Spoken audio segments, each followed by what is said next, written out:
Hello, and welcome back to the channel. Today we'll be discussing one of my all-time favorite video games, Alien Isolation. We'll also be reviewing the Xenomorph as it's depicted in-game, and comparing it to some of its other franchise appearances with special attention for the original 1979 film to determine how good of an entry it is for die-hard Alien fans such as myself. Spoiler alert, it's pretty good.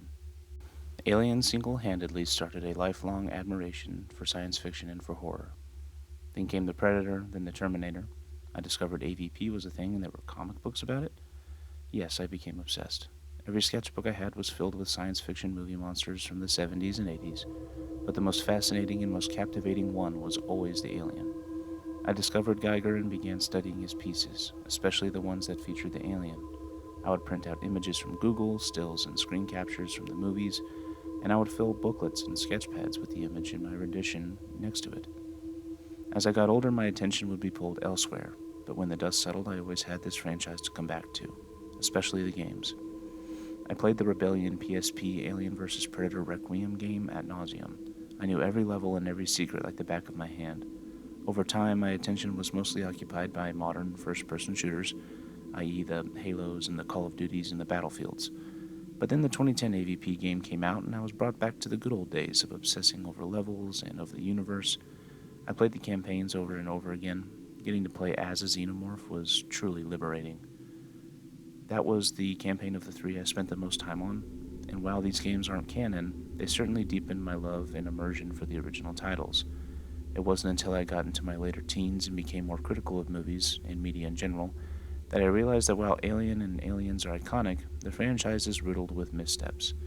I still get a ton of enjoyment from the original 4 Alien movies, and I owe that to heaping amounts of nostalgia.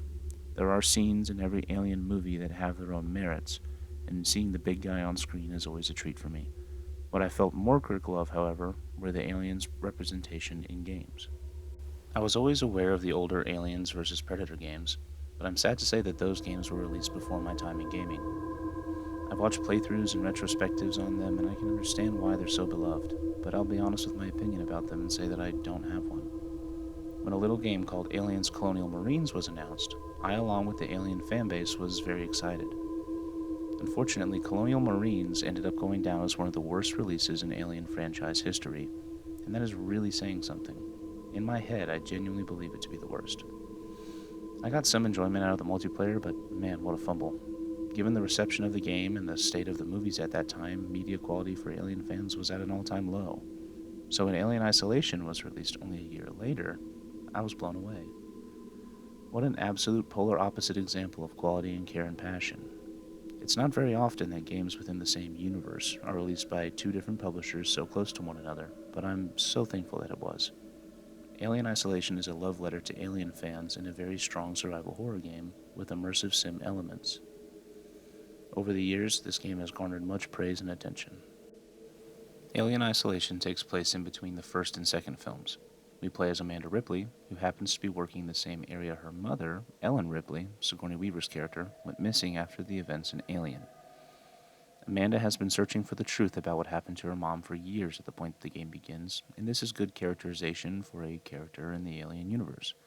She's offered a position on a Weyland-Yutani team to assist in collecting the Nostromo's flight recorder from a decommissioned space station, the Sevastopol, owned by the less successful competitor, the Seegson Corporation. It's a simple premise, but a surprisingly brave one. I commend the developers for committing to a character so directly tied to the original films. The choice in protagonist is a treat to Alien fans, as the scene where we learn about Amanda's existence as a character was originally cut from James Cameron's Aliens. It was retained in the director's cut of the film, and this decision always baffled me, as it added a deeper level to Ellen's motivation in the third act of the second film. As a fan, this premise communicated how seriously the developers of the game were planning to handle their story. But this had already been attempted the previous year with Colonial Marines. That game also promised a canon storyline tied around LV-426 and the events of the second film with returning cast and, well, when Michael Biehn himself laments his involvement with a return to such an iconic franchise, I think a serious amount of hesitation from fans was well earned. I would be neglectful in my duties to not mention that Alien Isolation had been in development for years at this point. so making comparisons to such a different game like Colonial Marines is a bit unfair. But on the consumer side of things, we had just been burned, and merely a year later, we received another Alien game. I seriously believe that Colonial Marines had a negative impact on the initial sales and reception of Alien Isolation. It didn't take long, however, for fans to discover how much of a gem Isolation was, thankfully. And I think in recent years, with the Alien movies getting new additions like Romulus and the TV series Alien Earth, I've noticed Alien fans tend to go back to this entry in the series, and I've noticed a ton of hype and speculation for a sequel over the years, which, to my glee, has been confirmed as of the making of this video. I haven't played Aliens Fireteam Elite or the VR Alien title, as they seem a little anemic to me, but seeing as I haven't tried them, I won't cast judgment on them either. During this video, I won't be going into too much detail about the story or the beat by beat of the game, but I'll leave a little comment about it here, and if I see fit, I'll give context when necessary. The story of Alien Isolation, as I mentioned earlier, is simple. I appreciate this, as it allows the gameplay and the environments to be the main focus, which was the right move if a decision had to be made between narrative and gameplay. That being said, the story can be summed up as follows. Amanda seeks to find information about her mother. She finds it, and learns the truth and experiences the same horror her mother did firsthand. The corporate decay and subsequent decommissioning of the station has left the human survivors to the wayside, and the system-wide AI, Apollo, seems to be using the lifeless knockoff androids called the Working Joes to try and cover it all up by murdering the remaining survivors.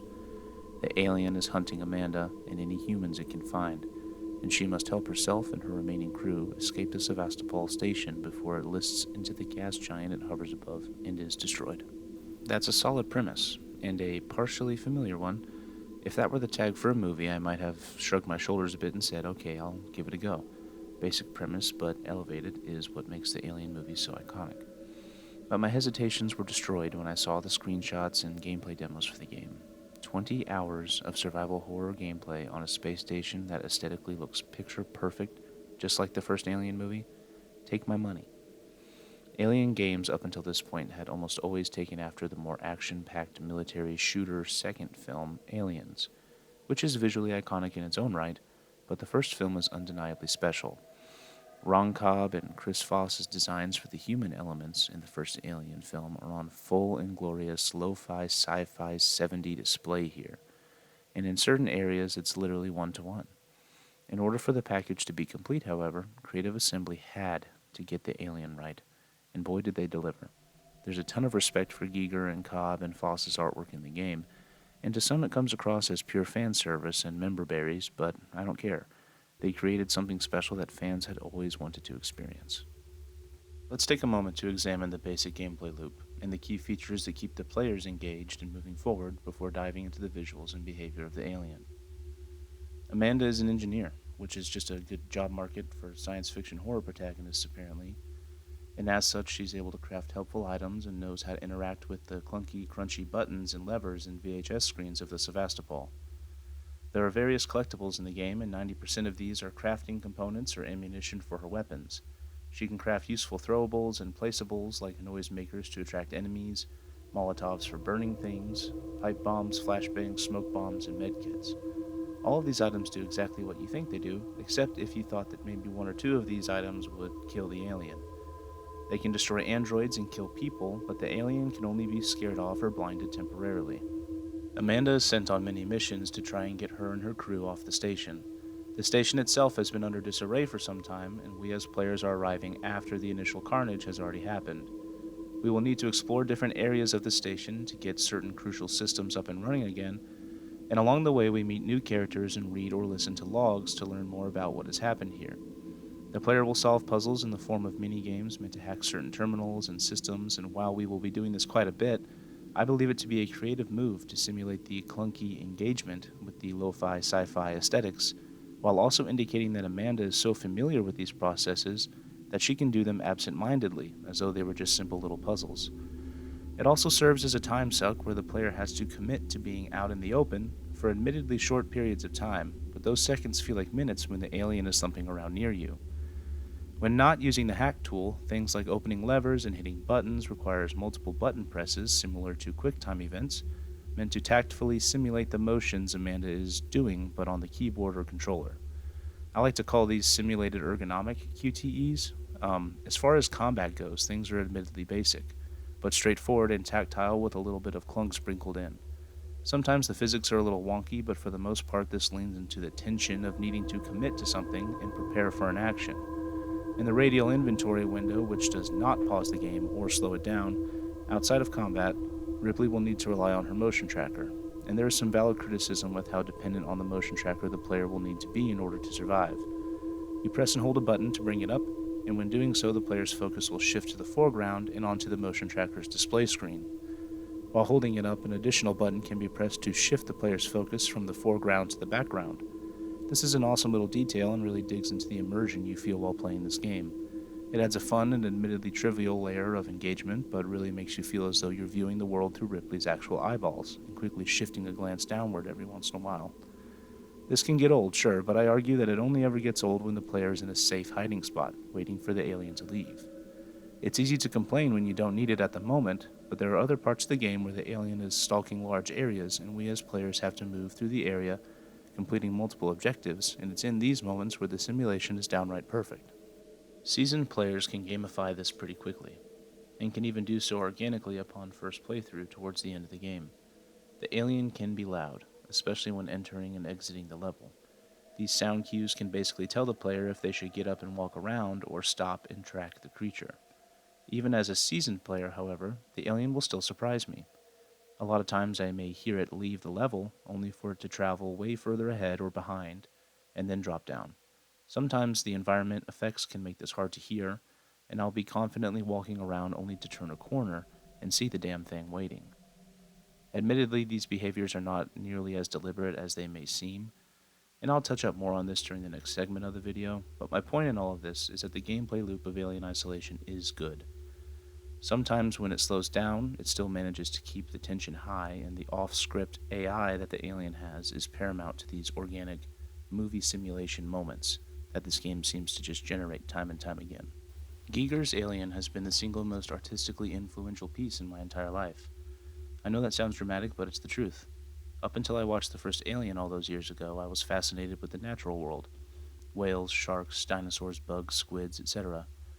I had encyclopedias and books, and I would constantly draw from them. When I saw the alien, I was smitten. It was unlike any creature I had ever seen. It was more akin to a supernormal stimuli to me than anything. And if you don't know what that is, give it a look up. It's an interesting concept. Geiger's Alien hijacked my brain, and I had to understand it, both visually and conceptually. That desire to understand it, I think, is behind every true Alien fan's admiration. It's a testament to Geiger as an artist that his design has been intriguing the minds of science fiction and horror lovers for generations now. For this analysis, I wanted to propose a question. How alien is the alien in Alien Isolation? Here's my plan. Evaluate and compare the Xeno to its on-screen depictions with particular care towards the first film, to what we get in game, specifically its behavior as a xenomorph. Give a visual analysis of the creature. Is this more of a mishmash, or is it faithful? How perfect of an organism is it? How does the game make us feel when dealing with the xenomorph? How close to the original horror is it, and where does this emotion come from? I'll start with this. None of this would work at all if the game developers hadn't nailed the environment of the game to a T. I cannot stress this enough. The alien works best in a world designed for it, and Creative Assembly did just that. So all of this analysis should be viewed from that perspective first. The Big Chap was the nickname given to the creature by the crew behind the scenes of the first film, and as such this name has been adopted by the alien community. Big Chap is the first on-screen adult alien, and the one that hunted down Amanda's mother, Ripley, and wiped out her entire crew. This design is, in my opinion, the magnum opus of all alien designs. Every other design was derived from it in subsequent films and games and comics, and oddly enough, it's very rare that any media attempts to replicate it fully. There are design nuances here that make the Big Chap distinct and iconic, and in my opinion, the scariest the alien has ever been. The alien famously looks different in every single film it's been in. This is a fun concept for fans and model makers as they can all put their creative stamp on it, but part of me is somewhat cynical about the idea of iterating such amazing artwork by Geiger. Additionally, there are plenty of alien designs in media that, in my opinion, do not work at all, and are so far removed from the original concept that they might as well be something else entirely. a Ship of Theseus Alien Edition conundrum, so to speak. An important aspect of the big chap's success on screen was in its behavior. Thanks to a brilliant performance by Balaji Badejo, the alien was terrifying, threatening, and mysterious. In the first film, the alien's behavior was unknown. Every other film in the series depicts the alien more akin to how it was in the second film, with a few nuances here and there. These films depict the alien as an insect worker in a hive, part of a bigger group ruled by a queen, and an unthinking drone that attacks wildly and violently in order to bring back hosts to propagate their species and to eliminate threats. This behavior is, in my opinion, a little too familiar to us as an audience. If you've ever stepped on an anthill, then you understand. The Big Chap's motivations, however, are far less clear. Big Chap realistically could rampage through the dining room at any moment and slaughter the entire crew, like that dining room scene in Alien Earth. Instead, Big Chap hides in the deep and dark subsystems of the ship. It waits patiently for ambushes. It stalks the crew. It takes opportunities where they are mostly alone to attack. There is one scene in particular that separates the horror of the original Alien from the subsequent depictions of it in media. The scene where it attacks Parker and Lambert. This scene confirms all of the psychosexual subtext that has been building up in our subconscious throughout the entire film. All of the sexually violent imagery and visuals, the subtle hints and not so subtle ones, all of it was paid off in this scene, and Ripley can only hear it and discover the evidence of the creature's work. The alien in the first film seems to enjoy killing. It doesn't do it with the ruthless efficiency seen in the later movies. It takes its time. It attacks the crew one at a time so that it can essentially do with them what it pleases. It's brilliant that this is shown to the audience, but not to Ripley. Right before she is the last remaining survivor on the Nostromo, we are shown the alien's true colors. This ramps up the horror, and the implications for Ripley have never been more dire. Go back and watch the scene. It slowly approaches, killing Parker almost as an afterthought, like the alien was frustrated he interrupted it. It ends him quickly, and once he's out of the picture, it slowly kills Lambert. And this is off screen, but the last we see of it, the alien is doing something with its tail. Ripley hears her screams of pain and then her guttural final moments. When she finds Lambert's body, it is without clothing and hanging up from a chain? I would expect this behavior from a psycho killer, but not a glorified space bug, as the comparison is often made. No, the alien in the minds of its original on-screen depictors was something else, something far scarier and far more sadistic. So how does the alien in Alien Isolation compare?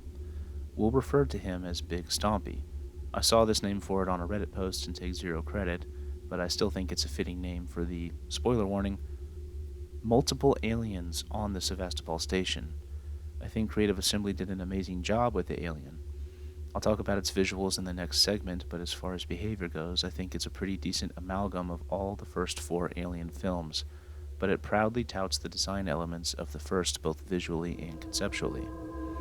On a gameplay level, I think we rarely encounter more than one alien at a time. There are 2 segments in the game where we can have to contend with multiple aliens. This was a good idea, because the alien in this game is ruthless to say the least. It will always one-shot the player unless they manage to get a flamethrower burst out at a close enough range right before the creature would otherwise kill you, in which case it blows past Amanda, dealing partial damage as it tries to escape into the vents.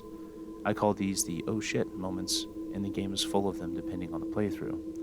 I recommend playing at a higher difficulty level, as I believe this best displays the more accurate alien movie moments behavior, and I say depending on the playthrough because the alien in this game is like 85% unscripted.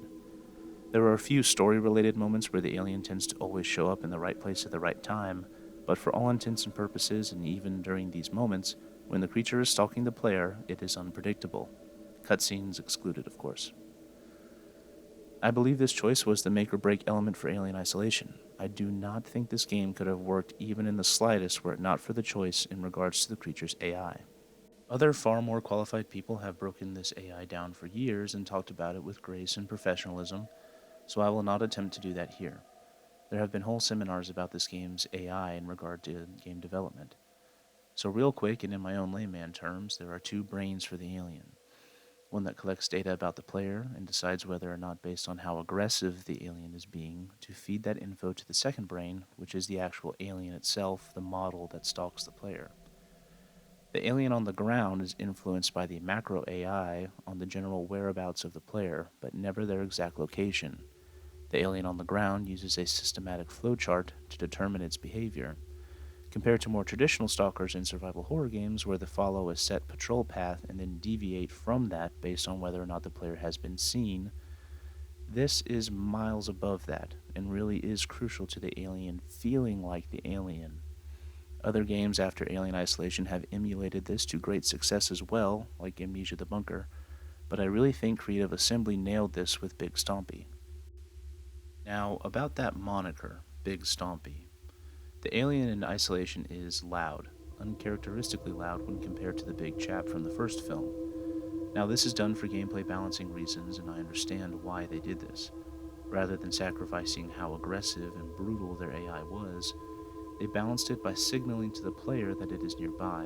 This forces the player to pay attention as well.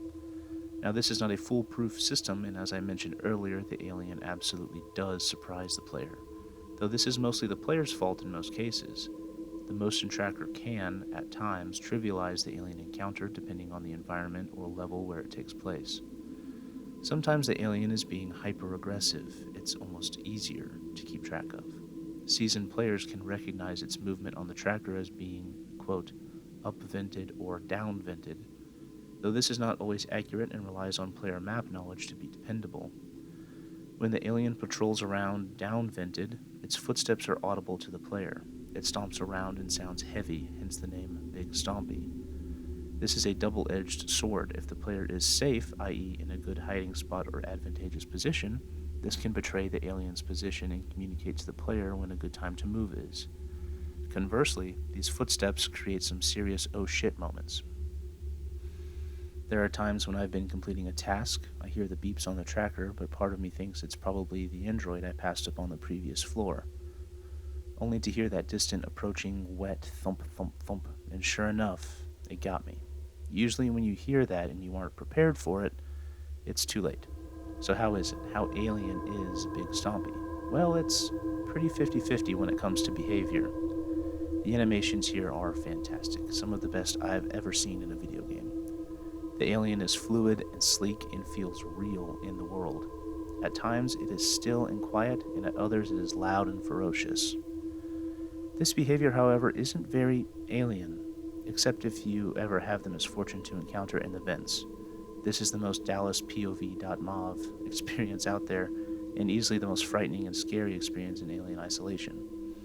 No, the majority of the alien behavior in Isolation is more akin to...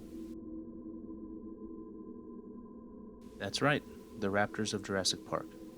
This is by no means a bad thing, but once you make the comparison, it's hard not to feel it.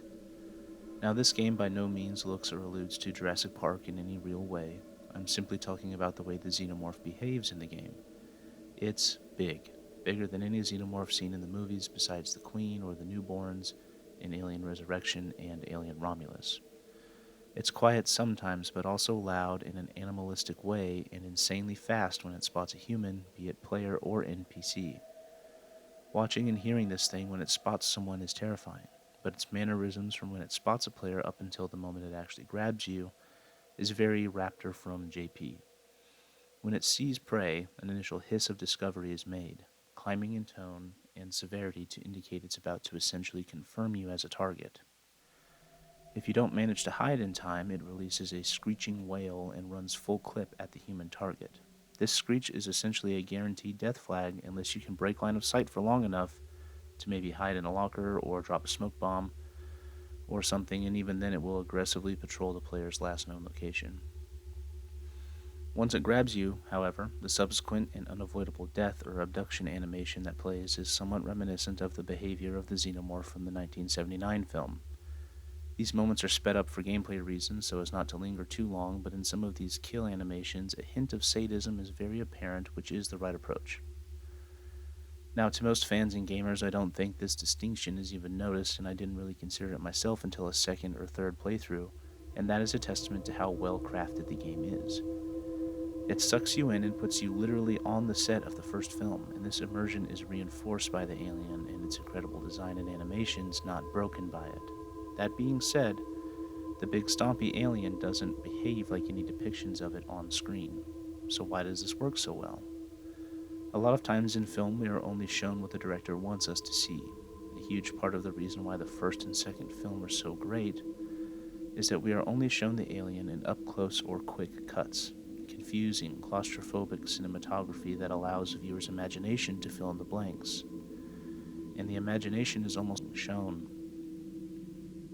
As a game, Alien Isolation has to show you, so it has to simulate the audience feeling in other ways. And the alien in Alien Isolation fills this gap by forcing the player to panic and make decisions, and by oppressing the player with the presence of the creature over time. In a film, you have roughly 2 hours, and in that frame, you can show however much or however little you like. You can time it correctly and light it correctly. You can push the camera in close and cut away quick. In a game, you have to stretch out the audience's emotions for, in the case of Alien Isolation, about 15 to 20 hours. What emotions are core to the feel of Alien? Wonder, intrigue, disgust, terror, frustration, fear, hope, dread, and relief. That's my chronological plot of an Alien film condensed into emotions timeline, and I think Alien Isolation does this mostly well. Mostly. This is how Big Stompy is able to feel like the alien without necessarily behaving like the big chap on the big screen. If you've spent any time in the world of sci-fi horror, then you know the alien. You've seen it in one way or another. It's been referenced time and time again, and at this point is as classic a movie monster as the original Universal movie monsters like the Wolfman and Frankenstein. If you want to feel old, the original Alien movie was released 46 years ago. That's 19 years before I was even born. And yet we are still getting updates to the franchise in the way of movies, TV shows, comics, and games. The design of the alien, however, has seen many iterations, and in my opinion, only a few are really good, or we'll say successful, so as not to sound too harsh. I'll just go ahead and list them out here in an impromptu tier list. Big Chap from the 1979 film is S tier, as well as Big Stompy from Alien Isolation. In A tier, we have the warrior Xenos from Aliens and the aliens in Romulus. B tier belongs solely to the runner from Alien 3. We'll skip down to D tier real quick with the Alien Resurrection clone Xenos, the protomorph at the end of Alien Covenant, and the alien in Alien Earth, the TV series, at dead last. I can't really put any on-screen alien depiction at F tier, though the one from Alien Earth is teetering on the edge. Great show, bad Xenomorph design and effects. Topic for another video, perhaps. Honorable mention to the AVP films, as at least the first one was basically just the Xenomorph design from Resurrection with a new coat of paint. AVPR is truly one of the films ever made. My picks for S tier are no coincidence for the sake of this video. The two are damn near perfect in my eyes. Big Chap is horrifying. Balaji Badejo, the actor who played the iconic creature, was very tall and very thin. They didn't just stuff an actor into the suit. I'm looking at you, Alien Earth. The suit was tailor-designed for Badejo's dimensions. His physicality makes all 4 minutes of screen time the alien received in the original film iconic. It defined the creature for future generations, or at least it should have. Everything about the design is straight from Geiger's mind, from head to toe, and that's how we'll be reviewing the designs of these two interpretations. The alien is an inherently sexual design. Almost all of Geiger's art had sexual themes, particularly landscapes where the human shape and machines blend together in a psychologically and sometimes blatantly suggestive way. Starting with the head, we have a big old dick. Yep, no need to beat around the bush here. It's an undeniably phallic shape. It doesn't take a genius to look at the behavior and life cycle of the creature to make sense of why this is. Moving past just the silhouette, however, there are some key features here that I look for in a successful alien head design.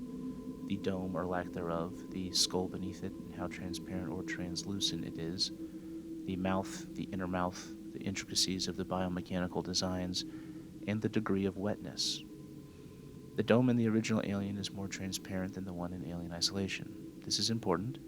I feel as though the dome was over-accentuated in the years following the first movie, and it being transparent is key to its success as a design.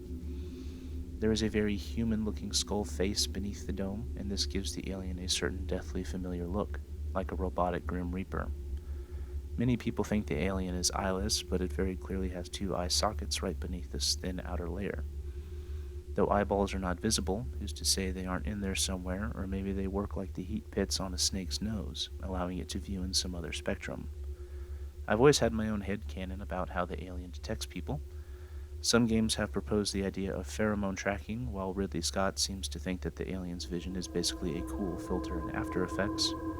I think not knowing adds to the mystique. In later films, this inner skull is mostly forgotten about entirely, most likely for budget reasons, as the Xenomorph is an intricate design.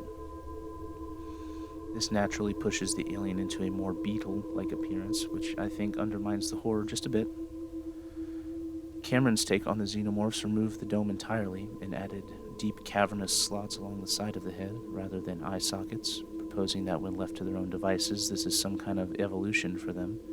I love the Cameron Warrior Xenomorph, but knowing that the decision also came down to suit budget really undermines the proposition of a new life cycle step.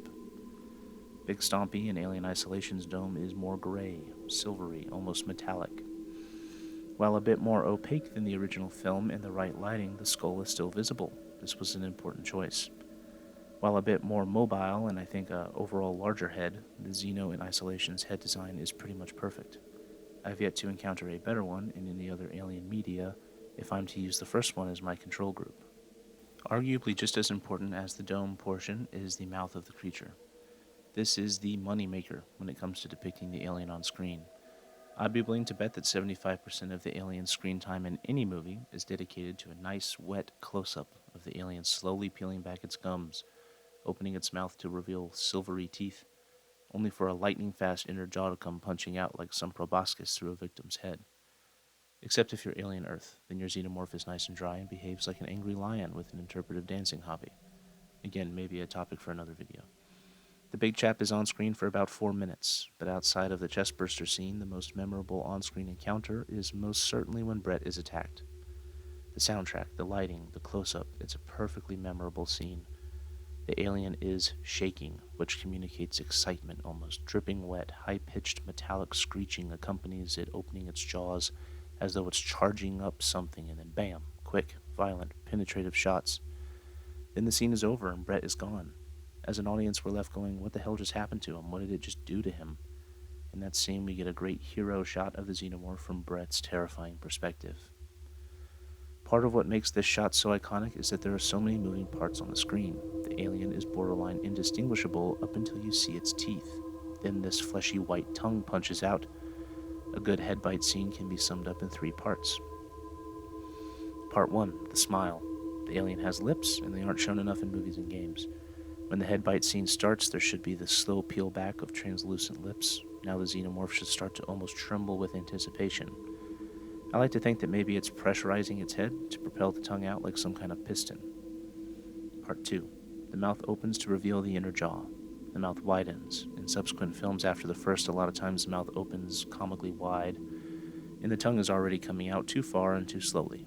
I think Big Chap does this the best. It's seen but only revealed when it's too late. This is where the audience goes, wait, what the hell is... Part 3. The tongue punch. These usually cut quickly and violently, briefly, for maybe a frame or two, depicting the collision of fast-moving object with brittle human forehead.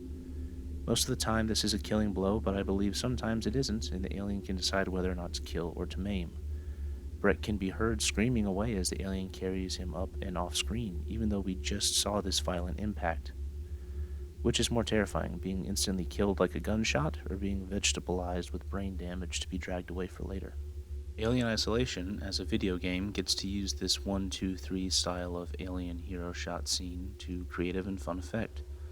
We as players can actively position ourselves in opposition to the alien. Sometimes we're turned, sometimes we're crouched, sometimes he drops in and grabs us from above, sometimes we're running away, sometimes we're under a table or in a locker. The game designers had to think of a bunch of different ways that the alien kills the player. There are a few standout kill animations that I think really encapsulate the alien, and there are some others that get a little creative. The best one is definitely the classic head bite. It grabs you, spins you towards it. It takes time to stand up imposingly. The lips in Isolation unfortunately never really close, even in its idle patrolling animation. Maybe this is meant to suggest the alien is sniffing the air or something, I don't know.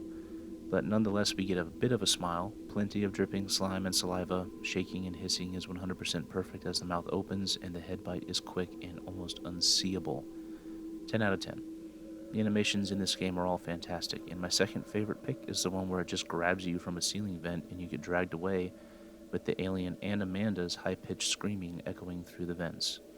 Unfortunately, I don't think we get to see much of the alien's iconic tongue at all. We see it in its mouth, sure, and it makes sense when we wouldn't see it in the first-person animation because of how quick it is. But even when the alien kills NPCs, the tongue is more implied than shown. This is done through crunching and snapping sound effects, which are excellent and visceral. This is probably to reduce on computing costs or something, I don't know. Just a bit of a shame. Moving down from the head, both designs are the most faithful to Giger's original in the entire series of movies and games. From neck to waist, the alien is skeletal. Again, the machine Grim Reaper. An interesting and important detail of the alien is its color. One would not be maligned for answering the question, what color is the alien, with black? The original movie is dark, and the creature is certainly painted in darker tones and does contain lots of black detail. The alien, however, has a notable and dominant degree of brown, a weird blend of cockroach and human tones highlighted to almost imply rust. I love this about the original suit, and I really commend the developers of Isolation for sticking with this muddied, rusted brown color. To a certain extent, their alien is even more lightly brown than the original. I think the jet black alien tends to look a little too bug-like, and even loses a bit of its original Giger flesh and machine detail. This was used intentionally and creatively by Cameron, as they could hide some of the more mobile and action-ready suit's flexible joints via lighting if they darkened the creatures. Creative Assembly emulated the body of the creature to a near perfect 1-to-1 degree. The neck and chest and back have the familiar tubing, strange dorsal spine, and plenty of overtly mechanical-looking pipes, for lack of a better term, along the neck and shoulders. In some later movies, much of these greebles would be lost or streamlined, some to look more fleshy, which is the wrong move, and some to look more sleek and distinct, the right move in the case of Alien 3, where the creature is born from a dog or a bull rather than a human. In the case of Alien Isolation, I can tell that they chose to laser focus the look of the first film from the waist up. The main deviations from the original Big Chap are pretty obvious. One is the size. The alien is massive, probably about 9 feet tall. This is the biggest on-screen alien we've gotten out of the unique cases I mentioned earlier. Not only is the creature scaled up, but its legs have adopted the digitigrade design first seen in Alien 3 and Alien Resurrection. Now, believe it or not, this was actually a controversial choice, at least during the original round of marketing. Once players played the game, I think they stopped caring so much, but this is an interesting deviation from the original design. Obviously, in the first film, the alien has a human leg structure because they needed to stuff a guy in there and have him walk around. In the canon of Alien, most fans assume that the runner in Alien 3 had this leg structure because of the host it incubated in, a 4-legged animal. In Resurrection, I don't know, man, those aliens are clones or something. I think they just thought it looked cool, which it does. However, this does throw a soft wrench in the headcanon of the alien takes on its host's genetics to some degree, as Patient Zero in Alien Isolation is a normal-sized person, the only unique feature being that the host happened to be female. But when we listen to the developers talk about the game and their decisions for it, I think it ultimately was the right call. They basically said that they demoed the original straight-legged and more human-sized design, and it just looked kind of funny. So they scaled it up, and felt that because of how fast they wanted their alien to be, the digitigrade leg structure made more sense. I trust they tested it to a good degree, and there's probably a reason this human leg design is rarely used in games. But it doesn't help their case in the Raptors from JP department. When Big Stompy walks by when you're hiding under a table, the alien feels very much like a dinosaur. Another thing to consider is that in the films, we never really get to see the alien run until Alien 3, and that version of the alien runs on all fours. This is where I get to commend Creative Assembly on addressing a problem, making the alien imposing in a very large space station. I mentioned this earlier, but by making the alien physically big, they emulate how the creature is shot on film. They also had to figure out what this thing looked like if it ran. The Xenomorph in Isolation is not only raptor-like in the behavior and locomotion department, but it also is very shark-like, When it runs, it stabilizes itself with its long arms, it lowers its head and yaws like a fighter pilot around corners, like it were flying or swimming underwater. The animations, again, are industry defining. They committed to how they wanted their alien to behave, and I commend them greatly for it. The last thing to mention is the tail. The team had to have fun designing this thing. I mean, the dead physics on it in idle, the more animated posing whenever it runs, its kill animations whenever it uses it. It's all great. In the original film, the tail wasn't nearly as long, and the stinger on the tip was rather small and very scorpion-like. As the films went on, however, this tail got bigger and bigger to the point where it was a massive bladed scythe with a fan of sharp spines. Alien Isolation made the right choice by accentuating this feature without making it too cartoony. In the game, Big Stompy's tail is a spike similar to a World War I bayonet and doesn't have the large fan blades at the base of the tip. I actually really like this design, and I think it a perfect and fitting compromise. So how alien is the alien in Alien Isolation? Very. This rendition of the creature was made with love and care and meticulous attention to detail. I genuinely think it has earned its position amongst the pantheon of alien designs, and it has certainly gone on to influence at least one director, Fede Alvarez. I am so excited that this game is getting a sequel. I know that almost none of the original team is returning, but I hope that whoever is in charge of this project understands why Alien Isolation is so important. What made it special? This video was a pleasure to me. I think it's pretty obvious by now how much I care about this franchise, and I hope my ramblings were cohesive enough for a discussion. Alien Isolation is a fantastic experience that I highly recommend. It's very rare for movie IPs to get such a treatment, and I hope we get to have more of it. The feel and atmosphere of this game is just as important as its namesake, and there is only one way I can describe it: perfect. While on a gameplay and pacing level there are some issues, to me at least I can't help but overlook them. Let me know what you thought of this video. If you agree with my take on it or if you disagree, leave a comment and let's talk about it. Don't forget to like and subscribe for future videos, and leave me a suggestion of what you'd like for me to cover next. Thank you, and have a good one.